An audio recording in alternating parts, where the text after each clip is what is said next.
and intelligently to achieve the ends sought. It took Dewey only a few years to shift from responsible intellectual of World War I to anarchist of the lecture platform, denouncing the unfree press and questioning how far genuine intellectual freedom and social responsibility are possible on any large scale under the existing economic regime. Not everyone towed the line so obediently, of course. Notable figures such as Bertrand Russell, Eugene Debs, Rosa Luxemburg, and Karl Liebknecht were, like Zola, sentenced to prison. Debs was punished with particular severity, a 10-year prison term for raising questions about President Wilson's war for democracy and human rights. Wilson refused him amnesty after the war ended, though President Harding finally relented. Some dissidents, such as Thorstein Veblen, were chastised but treated less harshly. Veblen was fired from his position in the Food Administration after preparing a report showing that the shortage of farm labor could be overcome by ending Wilson's brutal persecution of unions, specifically the industrial workers of the world. Randolph Bourne was dropped by the progressive journals after criticizing the League of Benevolently Imperialistic Nations and their exalted endeavors. The pattern of praise and punishment is a familiar one throughout history. Those who line up in the service of the state are typically praised by the general intellectual community, and those who refuse to line up in service of the state are punished. In later years, the two categories of intellectuals were distinguished more explicitly by prominent scholars.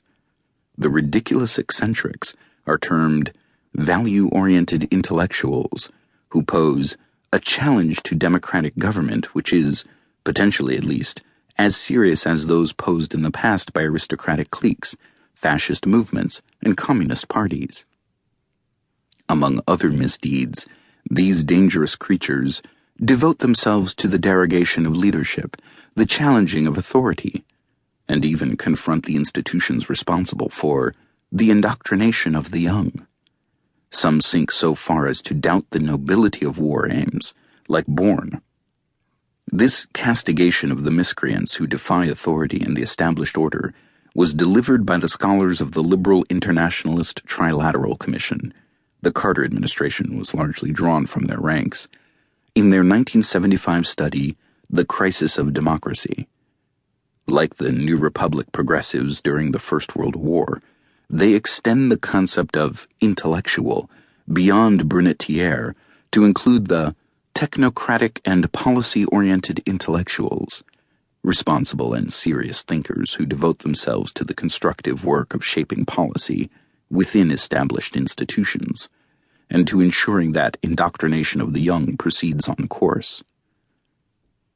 What particularly alarmed the trilateral scholars was the excess of democracy during the time of troubles, the 1960s, when normally passive and apathetic parts of the population entered the political arena to advance their concerns.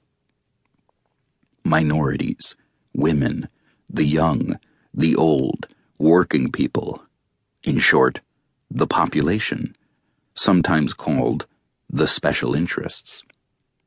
They are to be distinguished from those whom Adam Smith called the masters of mankind, who are the principal architects of government policy and who pursue their vile maxim, all for ourselves and nothing for other people.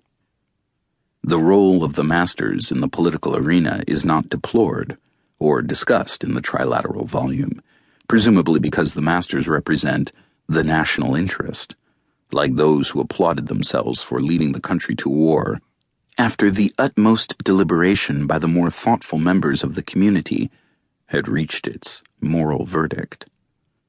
To overcome the excessive burden imposed on the state by the special interests, the trilateralists called for more moderation in democracy, a return to passivity on the part of the less deserving, perhaps even a return to the happy days when Truman had been able to govern the country with the cooperation of a relatively small number of Wall Street lawyers and bankers, and democracy therefore flourished.